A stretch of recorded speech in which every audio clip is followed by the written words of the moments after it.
பாலா இயக்கத்தில் G we Prakash இசையில் அருண் விஜய் நடிப்பில் வெளியான வணங்கான் திரைப்படம் திரையரங்குகளில் வெற்றி நடை போடுகிறது. அன்பு நேயர்களே, எப்படி இருக்கீங்க? நலமா இருக்கீங்களா? பொங்கலுக்கு பெரும்பாலானவங்க ஊருக்கு போயிருப்பாங்க. செய்தி பார்த்தோம்னா, நேற்றைக்கு மட்டுமே சென்னையிலிருந்து 1,87,300 பேர் அரசு பேருந்துல பயணிச்சிருக்காங்க அப்படின்னு சொந்த ஊர்களுக்கு பயணிச்சிருக்காங்கன்னு தகவல்கள் வருது. நாங்க போகல. இங்கேயே தான் மக்களோடு மக்களாக பொங்கல் கொண்டாட போறோம். அனைவருக்கும் இனிய இனிய பொங்கல் திருநாள் நல்வாழ்த்துக்கள். சரி, இங்க எல்லோரும் எதிர்பார்த்து கொண்டிருந்த அரசியல்ல பார்த்தோம்னா, ஈரோடு கிழக்கு இடைத்தேர்தல் அட்லாஸ்ட் திமுகவை நாங்க போட்டி போடுறோம் அப்படின்னு அறிவிச்சிருக்காங்க. வேட்பாளராக வி.சி. சந்திரகுமார் அவரையும் அறிவிச்சிருக்காங்க. யார் இந்த சந்திரகுமார்? எப்படி திமுக இந்த முடிவுக்கு வந்தது? எப்படி காங்கிரஸ் இத விட்டு கொடுத்தது? என்ன நடந்தது? இந்த தேர்தலில் போட்டியிடுவதன் மூலமாக ஸ்டாலின் போடுகின்ற அரசியல் கணக்குகள் என்ன? உதயநிதியுடைய ரோல் என்ன? இன்னொரு பக்கம் பார்த்தோம்னா, எம்ஜிஆரை துணைக்கு அழைத்து டிஎம்கேவை அட்டாக் செய்த விஜய்.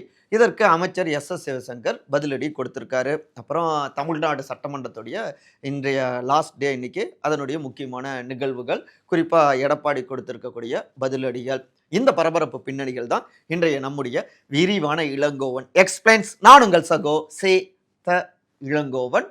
நிகழ்ச்சிக்கு போகலாம். திருமண விழாவில் கிடைத்த பாசிட்டிவ் சிக்னல், ஸ்டாலின் கொடுத்த கிஃப்ட், டிக்கடிக்கப்பட்ட வி.சி. சந்திரகுமார். இந்த 3.5 ஆண்டுகள்ல 3வது முறையாக தேர்தலை சந்திக்கிறாங்க ஈரோடு கிழக்கு வாக்காளர்கள். புரிஞ்சிருப்பீங்க. ஏற்கனவே 2 முறை காங்கிரஸ் கட்சியுடைய எம்எல்ஏக்கள் இருந்தாங்க. இந்த முறை பிப்ரவரி 5ஆம் தேதி தேர்தல் நடக்க இருக்கு. மறுபடியும் காங்கிரஸ் கட்சிக்கே சீட் போகுமா என்ன அப்படின்னு ஒரு எதிர்பார்ப்பு இருந்துகிட்ட நேரத்துல தான் திடீர்னு ஒரு ட்விஸ்ட். அதாவது திமுக போட்டியிட போகிறது அப்படின்னு இன்றைக்கு ஜனவரி 11ஆம் தேதி காலையில் முதலமைச்சர் திரு மு.க. ஸ்டாலின் ஈரோடு கிழக்கு வேட்பாளர் திரு வி.சி. சந்திரகுமார் அப்படின்னு அறிவிச்சிருக்காருங்க. அவரும் உடனடியாக முதலமைச்சரை சந்தித்து வாழ்த்துக்களையும் பெற்றிருக்கிறார். சரி, எப்படி காங்கிரஸ் இந்த தொகுதியை விட்டு கொடுத்தது, எதனால திமுக இந்த தொகுதியில் போட்டி போடுறாங்க, அவங்களுடைய டார்கெட் என்ன, கணக்குகள் என்ன அப்படிங்கிறத நம்ம அடுத்த செக்மெண்ட்ல பார்க்கலாம். அதற்கு முன்னதாக, யார் இந்த வி.சி. சந்திரகுமார்? திமுகவுடைய கொள்கை பரப்பு துணை செயலாளர் தான் திரு வி.சி. சந்திரகுமாருங்க. முதுநிலை பட்டம் பெற்று இருக்கிறார். பொது நிர்வாகத்தில் ஒரு எளிய நெசவாளர் குடும்பத்தை சார்ந்தவர். அந்த பின்னணியை சார்ந்தவர் அவர். அதாவது ஜவுளி வியாபாரம் மொத்தமாக அவர் பண்ணிட்டு இருந்தார். அவருடைய தொடக்க காலகட்டம் அப்படின்னு பார்த்தோம்னா 1987 காலகட்டங்களில் அப்போதைய அதிமுகவில் ஒரு வார்டு பிரதிநிதியாகத்தான் தன்னுடைய அரசியல் வாழ்க்கையை அவர் தொடங்கினார். தீவிரமான கேப்டன் திரு விஜயகாந்த் அவருடைய ரசிகராகவும் இருந்தார். அதன் பிறகு தேமுதிக ஆரம்பிக்கப்பட்ட உடனே அந்த கட்சியில் இணைகிறாரு. கொள்கை பரப்பு செயலாளருங்கிற முக்கியமான பதவியும் பெறுகிறார். இன்னும் சொல்லப்போனால் விஜயகாந்த் அவர்களுடைய முக்கியமான தளபதியாகவும் அறியப்படுகிறார் வி.சி. சந்திரகுமார். மேற்கு மண்டலத்தில் தேமுதிகவுக்கு ஒரு வலுவான அடித்தளம் போட்டு கொடுத்ததுல சந்திரகுமார் அவருடைய பங்கு ரொம்பவே இருக்குங்க. அதனாலையும் கேப்டனுடைய மனசுல இடம் பிடிச்சவராக இருந்தார். ரொம்ப நெருக்கமாகவும் இருந்தார். அதற்கு பலனாகத்தான் கடந்த 2011ஆம் ஆண்டுல அதிமுக தேமுதிக கூட்டணி அமைச்சிருந்தாங்க இல்லையா? அப்ப ஈரோடு கிழக்குல வேட்பாளராக, தேமுதிக வேட்பாளராக போட்டியிட்டு வெற்றியடைந்து சட்டமன்றத்துக்குள்ளாரையும் எம்எல்ஏவாக போனார். அவருடைய கிராஃப் அப்படியே ஏறிக்கிட்டே இருந்தது. பிற்பாடு ஒரு கருத்து வேறுபாடு சிலதெல்லாம் ஏற்பட்டது. அப்புறம் தான் பார்த்தோம்னா தேமுதிகவில் முக்கியமானவங்கள இங்கே திமுகவில் இருந்து சிலர் மூலமாக சீக்ரெட் டீமை வச்சு அப்படியே இந்த பக்கம் கொண்டு வந்தாங்க. திரு எஸ்.ஆர். பார்த்திபன், முன்னாள் சேலம் எம்பி, அப்புறம் திரு வி.சி. சந்திரகுமார், இவங்கெல்லாம் முக்கியமானவங்க. தேமுதிகவில் இருந்து 2016 தேர்தலுக்கு சில மாதங்கள் முன்பு இங்கே திமுகவில் இவங்கெல்லாம் இணைகிறாங்க. இணைஞ்ச உடனே திமுகவில் முக்கியமான பொறுப்பு வி.சி. சந்திரகுமாருக்கு கொள்கை பரப்பு துணை செயலாளர் அப்படிங்கிற அந்த முக்கிய பதவி கொடுக்கப்படுது. 2016 இதே ஈரோடு கிழக்கு தொகுதியில் அவர் திமுக சார்பாக போட்டியிடுகிறார். ஆனால் அதிமுக வேட்பாளரான திரு தென்னரசு கிட்ட தோல்வியை சந்திக்கிறாரு வி.சி. சந்திரகுமாருங்க. அப்புறம் 2021ஆம் ஆண்டுல எப்படியாவது சீட் கிடைக்கும் அப்படின்னு ரொம்ப எதிர்பார்ப்புல இருந்தாரு. ஆனாலும் காங்கிரஸ் கட்சிக்கு இந்த தொகுதி போன உடனே கொஞ்சம் அப்செட்டு. திமுகவிலையும் அவரோடு சேர்ந்து வந்திருந்த திரு எஸ்.ஆர். பார்த்திபன், அவருடைய கிராஃப் வேற லெவல்ல போயிட்டு இருந்தது. சேலத்துடைய எம்பி ஆனாரு, முக்கியமானவர் ஆனாரு. ஆனா இவருக்கு அந்த மாதிரி எதுவும் வாய்ப்பு அமையலையே அப்படின்னு கொஞ்சம் அப்செட்ல தான் இருந்தாங்க. இந்த நிலையில தான் சமீபத்தில் ஈரோட்டில் நடைபெற்ற சந்திரகுமார் அவர்களுடைய இல்ல திருமண விழாவுக்கு முதலமைச்சர் திரு மு.க. ஸ்டாலின், அப்புறம் துணை முதலமைச்சர் திரு உதயநிதி ஸ்டாலின் வந்திருந்தாங்க. அப்போ அவங்களுடனான உரையாடல்கள், அப்புறம் முதலமைச்சரும் துணை முதலமைச்சருமே பாசிட்டிவ் சிக்னல்லாம் கொடுத்துட்டு போனாங்க. ஓகே அப்படின்னு நம்பிக்கையோடு இருந்தார். அப்புறம் அமைச்சர் திரு ஈரோடு முத்துசாமி, அவருடைய அதிதீவிரமான ஆதரவாளர் தான் இவர். அவர் மூலமாகவும் அந்த பாசிட்டிவான கிஃப்ட்டையும் முதலமைச்சர் இப்போ குடுத்திருக்காரு. ஈரோடு கிழக்கு வேட்பாளராக அறிவிச்சிருக்காரு. இதுல முக்கியமா ஈரோடு கிழக்குல வெற்றி வாய்ப்ப தீர்மானிக்கக்கூடிய அளவுல முதலியார் சமூகத்துடைய வாக்குகள் இருக்கு. முதலியார் சமூக சங்கங்களுமே அவங்களுக்கான பிரதிநிதித்துவம் வேணும் அப்படிங்கிற கோரிக்கைகளையும் முதலமைச்சர்ட்ட முன் வச்சிருந்தாங்க. இந்த கணக்குகள் எல்லாமே போட்டு தான் அந்த வாக்குகள முழுமையாக அறுவடை செய்யணும் அப்படின்னும் தான் சந்திரகுமார் அவரையும் இப்ப டிக் அடிச்சிருக்காங்க அப்படின்னு இந்த பின்னணிகள நம்மகிட்ட புட்டு புட்டு வைக்கிறாங்க. அறிவாலயத்துல இருக்கக்கூடிய சீனியர் உடன்பிறப்புகள். ஸ்கோர் செய்த உதயநிதி, ஸ்டாலின் கொடுத்த மெசேஜ், காத்திருக்கும் திகில், ஈரோடு கிழக்கு பின்னணிகள். ஈரோடு கிழக்கு காங்கிரஸ் வசம் தான் இருந்தது. அப்புறம் திரு ஈ.வி.கே.எஸ். இளங்கோவன் மூத்த தலைவர் அவருடைய மறைவுக்கு பிறகு தான் அந்த தொகுதி மீண்டும் காங்கிரஸே எதிர்பார்த்துட்டு இருந்தாங்க. ஈ.வி.கே.எஸ். இளங்கோவன் அவர்களுடைய மற்றொரு வாரிசு, அவருக்கு அந்த தொகுதி போகும் அப்படின்னு பேசப்பட்டு கொண்டிருந்தது. அவருக்கு கிடைக்கணும் அப்படின்னு அவருடைய ஆதரவாளர்கள்லாம் முயற்சி செஞ்சுட்டு இருந்தாங்க. அப்புறம் காங்கிரஸ் கட்சியுடைய தலைவர் திரு செல்வ பெருந்தகை அவருடைய தீவிரமான ஆதரவாளர்களும் இந்த தொகுதியை எதிர்பார்த்துட்டு இருந்தாங்க. மேலும் காங்கிரஸ் 2 முறை வெற்றி அடைஞ்ச ஒரு தொகுதி, அந்த தொகுதியில மீண்டும் காங்கிரஸே போட்டியிட்டாதான் அது 2026 கூட்டணிக்கும் வலுவா இருக்கும். கூட்டணியை கொஞ்சம் கூல் பண்ணணும் அப்படின்லாம் சில கருத்துக்கள் கதர் சட்டையிலிருந்து முன்வைக்கப்பட்டிருந்தது. ஆனா இவை எல்லாமே 10ஆம் தேதி இரவு வரை தாங்க. ஜனவரி 10, ஜனவரி 11 அப்படியே காட்சி மாறிடுச்சு. திரு வி.சி. சந்திரகுமார வேட்பாளராக, திமுக வேட்பாளராக முதலமைச்சர் அறிவிச்சிருக்காரு. காங்கிரஸ் கட்சியுடைய தலைவர் திரு செல்வ பெருந்தகை அவரு சொல்றப்ப கூட, முதலமைச்சர் கேட்டுக்கொண்டதற்கு இணங்க நாங்க இந்த தொகுதியில போட்டி போடல, திமுக போட்டி போடுறாங்க, அவங்களுக்கு ஆதரவு தரோம் அப்படின்னு தெரிவிச்சிருக்காரு. எதனால முதலமைச்சர் இந்த தொகுதியை எதிர்பார்த்தாரு? முதலாவது டார்கெட் 200. 2026 தேர்தலுக்கு அவங்க ஒரு டார்கெட் செட் பண்ணியிருக்காங்க இல்லையா? அதற்கு ஒரு முன்னோட்டமாக இந்த ஈரோடு கிழக்கு தேர்தல் அமையணும், இருக்கணும் அப்படின்னு நினைச்சாங்க. இரண்டாவதாக, எத்தனை முறை தான் கூட்டணி கட்சியினருடைய வெற்றிக்காகவே நம்ம பாடுபட்டு கொண்டிருப்பது? நாம நேரடியாக களத்துக்கு வந்தாதான் அது கொஞ்சம் நம்ம ஆட்கள்லாம் கொஞ்சம் சுணக்கமா அப்படியே சோம்பி போயிருக்காங்க, வருத்தத்திலையும் இருந்துட்டு இருக்காங்க, அவங்களுக்குலாம் ஒரு பூஸ்ட் கிடைச்ச மாதிரி இருக்கும் அப்படிங்கிறது. மூன்றாவதாக, ஈரோடு கிழக்குல சந்திரகுமார் போன்றவர்கள் ஆக்டிவா இருக்கிறவங்க, அவங்க மாற்றுக் கட்சியிலிருந்து இங்க வந்தாங்க. இன்றைக்கு முக்கியமான ஒரு கட்சியான தேமுதிக பெரிய வலிமையோடு இல்ல. இதற்கெல்லாம் காரணம் அங்க இருக்கக்கூடிய தளபதிகள் இங்க நம்ம பக்கம் வந்ததும் கூட, அவங்களுக்கான முக்கியத்துவத்தையும் நம்ம கொடுக்கணும், அது கொஞ்சம் பேலன்ஸ் பண்ண மாதிரி இருக்கும் அப்படின்னாங்க. நான்காவதாக, ஈரோடு பகுதியில் இருக்கக்கூடிய அமைச்சர்கள், குறிப்பாக ஈரோடு திரு முத்துசாமி, அவர் ஒரு மூத்த அமைச்சர்.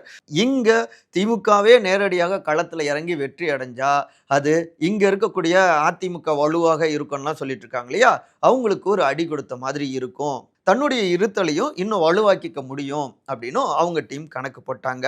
அப்புறம் இப்ப அமைச்சர் திரு செந்தில் பாலாஜி அவங்களுடைய டீம் மேற்கு மண்டலத்தை கவனிச்சிட்டு இருக்காங்க. ஒரு உள்ளுக்குள்ளாரையே ஒரு ஆரோக்கியமான போட்டி போட்டு தன்னை நிலையை நிறுத்திக்கணும், தன்னுடைய செல்வாக்கை நிரூபிக்கணும் அப்படிங்கிறதும் முத்துசாமி அவங்களுடைய டீமுடைய ஒரு கணக்கு இருந்துகிட்டு இருக்குங்க.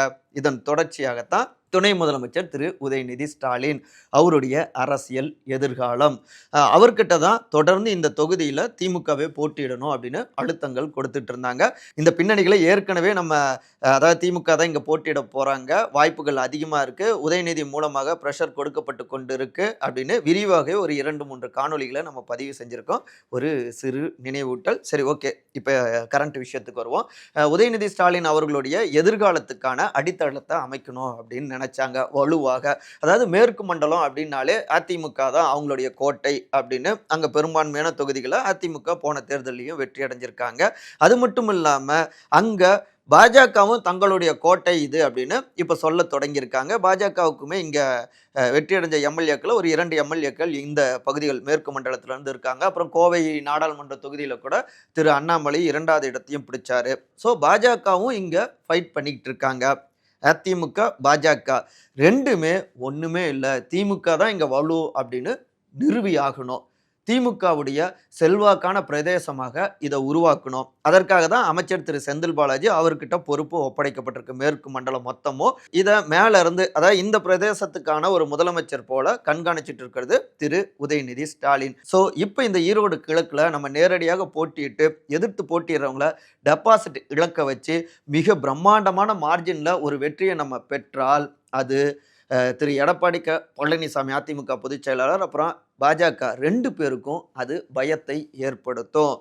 நம்மளுடைய தொண்டர்கள்கிட்டயும் நிர்வாகிகள்கிட்டயும் அது ஒரு பாசிட்டிவான முன்னகர்வா இருக்கும், ஒரு பாசிட்டிவ் உணர்வை உருவாக்கும். ஸோ அவங்க இன்னும் வீரியமாக 2026ல் வேலை பார்ப்பாங்க. நம்ம செல்வாக்க நாமளே மற்றவங்களுக்கு உணர்த்தியது போலவும் நம்மளும் உணரும்படியும், அதே போல கூட்டணி கட்சிகள் வெவ்வேறு வடிவில் நமக்கு குடைச்சல்களை கொடுத்துட்டு இருக்காங்க. அவங்களுக்கும் நாங்க ஸ்டெடியா இருக்கோம், நாங்க தான் பலமானவங்க அப்படின்னு நிரூபிச்சது போலவும் இருக்கணும் அப்படின்னு பல்வேறு கணக்குகளையும் பகிர்ந்திருக்காரு உதயநிதி ஸ்டாலின். ஸோ இவை எல்லாவற்றையும் அலசி ஆராய்ந்து தான் அட் லாஸ்ட் முதலமைச்சர் திரு மு.க. ஸ்டாலின் இந்த முடிவையும் எடுத்தாரு அப்படின்னு இந்த பின்னணிகளை விளக்குறாங்க அறிவாலயத்து சீனியர்கள். ஈரோடு கிழக்கு விட்டு கொடுத்த காங்கிரஸ் செல்வ பெருந்தகையின் கணக்கு. அதே நேரத்தில் ஈரோடு கிழக்கு தொகுதியை காங்கிரஸ் ஏன் விட்டு கொடுத்தது அப்படின்னா, திரு செல்வ பெருந்தகை அவர்கிட்ட நிறைய பேர் இந்த தொகுதியை எதிர்பார்த்துட்டு இருந்தாங்க. மறுபடியும் திரு ஈவி.கே.எஸ். இளங்கோவன் அவருடைய குடும்பத்துக்கு இந்த தொகுதியை ஒதுக்கவும் பெருசாக விரும்பலை. இன்னொருத்தரை பவருக்கு கொண்டு வரவும் அவங்க செல்வ பெருந்தகை டீம் அவங்களும் விரும்ப கிடையாது. அதே நேரத்தில் இந்த தொகுதியை தற்போது விட்டு கொடுத்தா அது 2026ல் இன்னும் கூடுதலான தொகுதிகளை திமுக கிட்ட பெறுவதற்கு ஒரு வாய்ப்பு கிடைக்கும். அவங்களோட நாங்கள் நெருக்கமாக போகிறோம், சுமூகமான உறவு இருக்குது அப்படின்னும் காமிச்சிக்கிட்ட மாதிரி இருக்கும். அப்புறம் எதிர்க்கட்சிகள் திமுக கூட்டணியை உடைக்கணும்னு நினச்சிட்டு இருக்காங்க.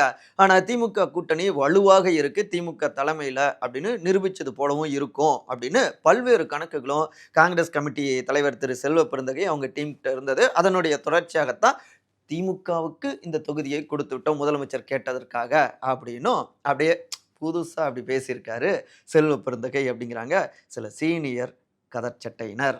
அட்டாக் ஸ்டாலின் சப்போர்ட் எடப்பாடி, எம்ஜிஆரை கையில் எடுத்த விஜய் என்ன கணக்கு சீரிய சிவசங்கர். எத்தனை காலம்தான் ஏமாற்றுவார் இந்த நாட்டிலே, சொந்த நாட்டிலே, நம் நாட்டிலே. செம்ம ஹிட்டு பாட்டு இல்லைங்க எம்ஜிஆருடைய பாடல், மறைந்த முன்னாள் முதலமைச்சர். வேற லெவல் சாங்கு. ஏன்னா திடீர்னு அதை பாடுறேன்னு நினைக்காதீங்க. இப்போ ஒரு முக்கியமான ஒருத்தர் அந்த பாட்டை குறிப்பிட்டு ட்வீட் போட்டிருக்காரு. ஆளும் திமுகவை நேரடியாக அட்டாக் செஞ்சிருக்காரு. வேற யாரும் இல்லை, தமிழக வெற்றி கழகத்துடைய தலைவர் திரு விஜய். எதுக்காக இந்த பாட்டெல்லாம் கையில் எடுத்திருக்காரு அப்படின்னு கேட்டால், நேற்றைக்கு ஜனவரி 10ஆம் தேதி நீட்டை ஒட்டி முதலமைச்சர் திரு மு.க. ஸ்டாலின், எதிர்க்கட்சி தலைவர் திரு எடப்பாடி பழனிசாமி 2 பேருக்கு இடையில காரசாரமான விவாதம் நடந்ததுங்க. அப்ப திமுக ஆட்சிக்கு வந்தா நீட்டை ரத்து செய்வோம் அப்படின்னு சொன்னீங்களே, இதுவரை விலக்கு பெறாதது ஏன் அப்படின்னு எடப்பாடி அவர் கேள்வி கேட்க, நீட் தேர்வை ரத்து செய்யக்கூடிய அதிகாரம் மாநில அரசாங்கத்துக்கிட்ட இல்லை அப்படின்னு முதலமைச்சரும் பதில் சொன்னாருங்க. இதை வச்சு தான் எத்தனை காலம்தான் ஏமாற்றுவார் இந்த நாட்டிலே அப்படின்னு அந்த பாடலையும் பதிவிட்டு ஒரு நீண்ட நெடிய ஒரு அட்டாக் பதிவை போட்டிருக்காரு திரு விஜய். என்ன சொல்லியிருக்காரு அப்படிங்கிறத அப்படியே சுருக்கமாக பார்த்துருவோம். கடந்த 2021 தேர்தல் பரப்புரையின் போது நாங்கள் ஆட்சிக்கு வந்தால் நீட் தேர்வை கண்டிப்பாக ரத்து செய்வோம், நீட் தேர்வை ரத்து செய்ய ரகசியம் எங்களுக்கு தெரியும் அப்படின்லாம் பிரச்சாரம் செஞ்சு தமிழக மக்கள் நம்ப வைத்தவர்கள் தற்போதைய ஆட்சியாளர்கள். ஆனால் இப்போ நீட் தேர்வை ரத்து செய்ய அதிகாரம் ஒன்றிய அரசுக்கு தான் இருக்குது, மாநில அரசால் ரத்து செய்ய முடியாது அப்படின்னு தெரிவிச்சிருப்பது வாக்களித்த மக்களை ஏமாற்றும் செயல் அல்லவா? எந்த பொய்யும் சொல்லி தமிழக மக்களை ஏமாத்திடலாம் அப்படின்னு கனவு காணும் தமிழக ஆட்சியாளர்களுடைய எண்ணம் இனி வரும் காலங்களில் ஈடேறப் போவதில்லை அப்படின்னு முதலமைச்சரை நேரடியாகவே அட்டாக் செஞ்சு பேசியிருக்காரு திரு விஜய்ங்க. இதுதான் ஆளும் தரப்பை ரொம்பவே டென்ஷன் ஆக்கியிருக்குங்க. உடனடியாகவே சீறி பாஞ்சிருக்காரு அமைச்சர் திரு எஸ்.எஸ். சிவசங்கர். ஏங்க இந்த பஞ்சு டைலாக்லாம் இங்கே எடுபடாது அப்படின்னு டைரக்டாகவே விஜயை அட்டாக் பண்ணியிருக்காருங்க. நீட்டை எதிர்த்து எங்களுடைய போராட்டமும் தொடரும், கிராமத்தில் மக்களோடு மக்களாக தொடர்ந்து பயணிச்சுட்டு இருக்கவங்க தான் நாங்கள், அதனால் மக்களை பற்றி எங்களுக்கு தெரியும். திரைப்படங்களில் டைலாக்லாம் எழுதி கொடுப்பாங்க தெரியுங்களா, அப்படிப்பட்ட பஞ்சு டைலாக்லாம் பேசுறது அரசியலில் எடுபடாது.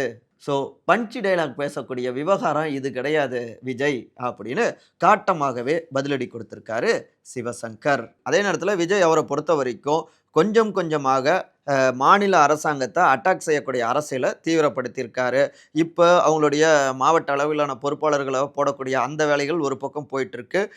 தேர்தல் நெருங்குற நேரத்தில் மாநில அரசாங்கத்தை அட்டாக் பண்ண தான் அது இந்த பக்கம் ஆதரவை திருப்போம் அப்படிங்கிற கணக்கோடு தான் முக்கியமான விஷயங்களை நீட் போன்ற விஷயங்களையும் கையில் எடுத்திருக்காரு விஜய். போக போக ஆளும் டிஎம்கே அட்டாக்கு அதிகமாகும். அதே நேரத்தில் டிஎம்கே உடைய இமேஜ் பிரபலமானவர்கள் மூலமாக உடைஞ்சா அது தங்களுக்கும் சாதகமாக இருக்கும் அப்படின்னு பாஜக அதிமுகவும் இன்னொரு பக்கம் ஒரு கணக்கு போட்டபடி இருக்காங்க அப்படிங்கிறாங்க கூர்ந்து கவனித்துக் கொண்டிருக்கிற அரசியல் விமர்சகர்கள்.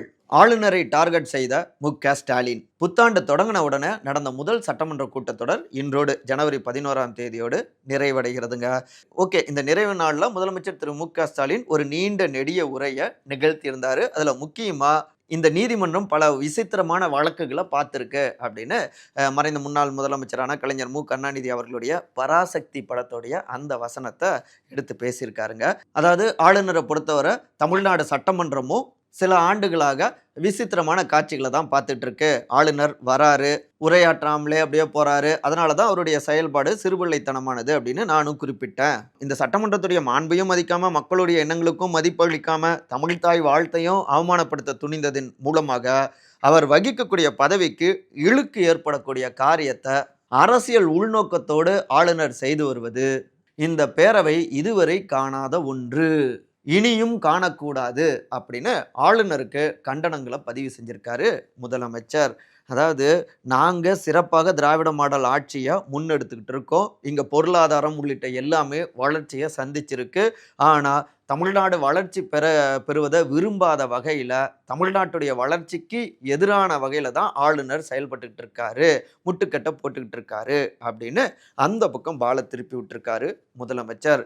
அதே நேரத்துல அதிமுகவுடைய மாசேக்கள் கூட்டம் இன்றைக்கு அரங்கேறினது. அதை முடிச்சுக்கிட்டு எதிர்க்கட்சி தலைவரான திரு எடப்பாடி அவரு பேசுறப்ப, விலைவாசிலாம் ஏற்றமா இருக்கு, மக்கள் மோசமான துயரங்களை சந்திச்சிட்டு இருக்காங்க, இந்த ஆட்சி கொஞ்சம் கூட சரியில்லை அப்படின்னு கடுமையான விமர்சனங்களையும் அவரு பதிவு செஞ்சிருக்காருங்க. அந்த வகையில முதலமைச்சர் மு.க.ஸ்டாலின் வெர்சஸ் எதிர்க்கட்சி தலைவர் எடப்பாடி அப்படின்னு இந்த ஆண்டுக்கான களத்தை அமைக்கணும், அப்பதான் 2026க்கு அது யூஸ்ஃபுல்லா இருக்கும் அப்படிங்கிற கணக்கு ரெண்டு தரப்புலையும் ஓடிக்கொண்டிருக்குங்க.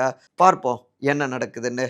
மற்றபடி இதே போன்ற அரசியல் சார்ந்த காணொளிகளுக்கான விகடன் டிவியை சப்ஸ்கிரைப் பண்ணுங்க. மறக்காம உங்களுடைய சிறந்த கருத்துக்களை கருத்துரை பகுதியில் பதிவு செய்யுங்க. அனைவரும் அன்பால் ஒருங்கிணைந்திருப்போம். நன்றி, வணக்கம். வி ஹவுஸ் புரொடக்ஷன்ஸ் தயாரிப்பில் பாலா, அருண் விஜய், ஜிவி பிரகாஷ் கூட்டணியில் அதிரடி ஆக்ஷன் ஜானரில் வெளியான வணங்கான் திரைப்படம் திரையரங்குகளில் வெற்றி நடை போடுகிறது. காணத் தவறாதீர்கள்.